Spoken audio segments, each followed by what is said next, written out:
Hello everyone. We have our news for the week, so let's take a look. Maintenance is normal time as usual. Ending with maintenance is the Final Fantasy 16 stuff, so the farm event, Path of Vengeance, and the World of Visions, Rosfield. So if you have anything left to do in either of those, you have till maintenance to finish up. New this week is Lasswell, which was kind of hinted at, seeing we got access to his special chess piece. So log in, 30 shards normal there. He's not a premium unit, his shards are in the shop there.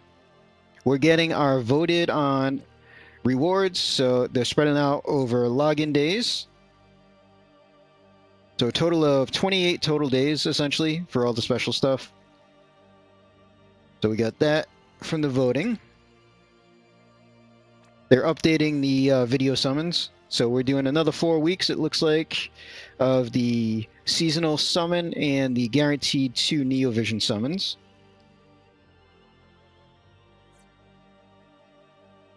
Fountain of Lapis is coming back if you still want to spend.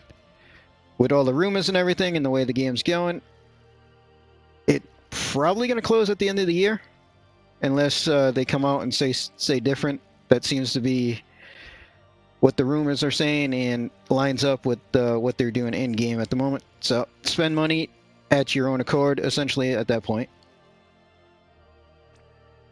We do have 2 new vision cards, so we got the one from Lasswell, Entrusted to Roos.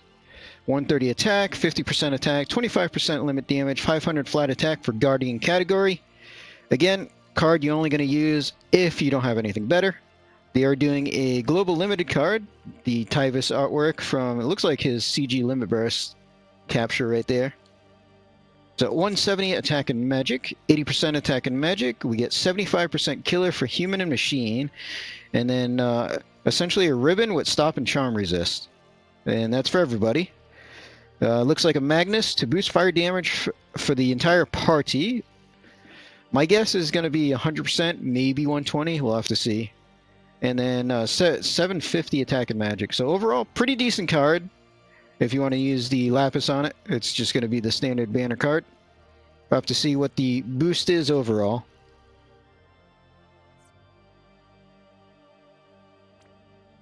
They're giving us the rest of the two-handed dark vision weapons as well. So that's the bow, magic 405. We get the whip at 405 magic as well. The axe, 405 attack. This should be a great sword with 405 attack and magic. And then the spear at 405 attack.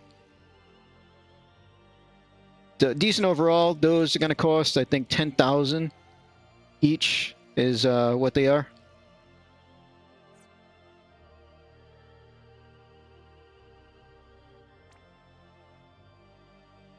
And we got our banner. So Azure Knight Lasswell. We have the card step up, standard cost there. So 28,000 to get the card if you want that.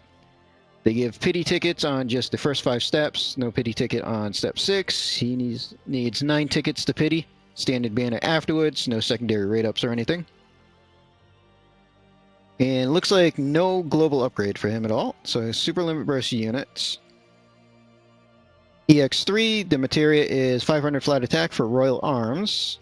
Super Trust, two-handed spear, 237 attack. He gets 1,000 flat attack and 100% plant killer on it.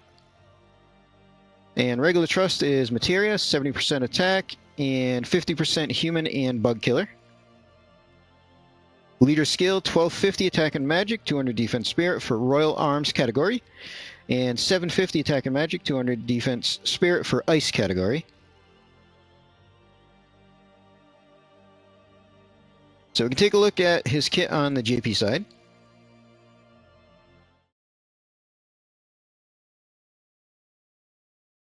So he does have some bonus ice resist. That's his special armor that we have access to.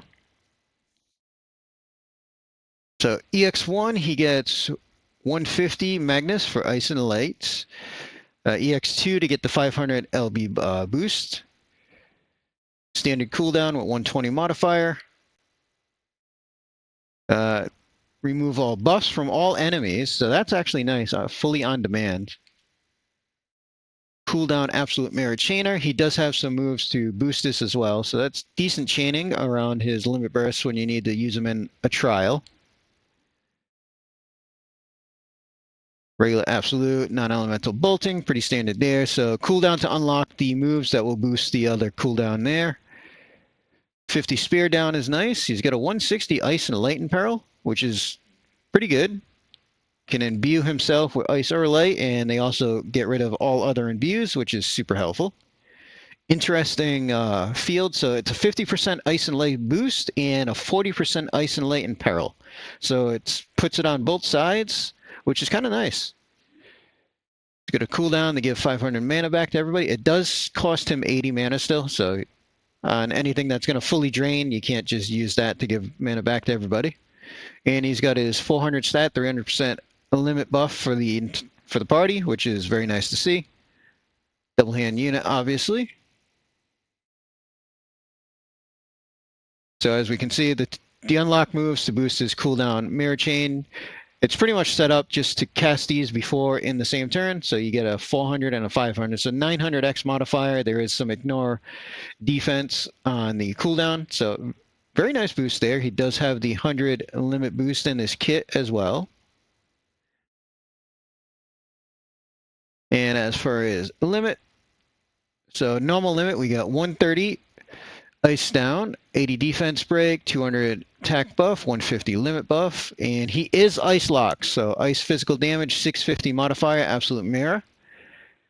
And for the super, 130 ice down, 80 defense, 200 attack, 150, and modifier goes up to 750. But again, he still is locked to ice damage on his limit. A little disappointing there, seeing he's set up to be ice and light.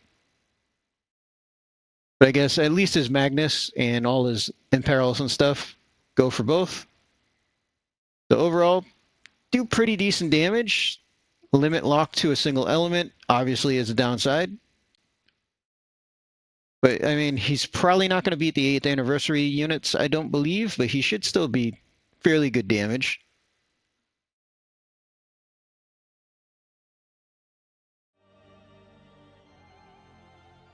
And that's pretty much the news that we have for the week. So no new event, obviously, just the one unit. Don't really have enough lapis for the card, so I'm probably going to skip the card myself. For pulls, I might just do the 110 and 140 tickets I've been saving up. See if I can get some useful units to clear out the events that I haven't quite cleared yet. And just get everything fully completed.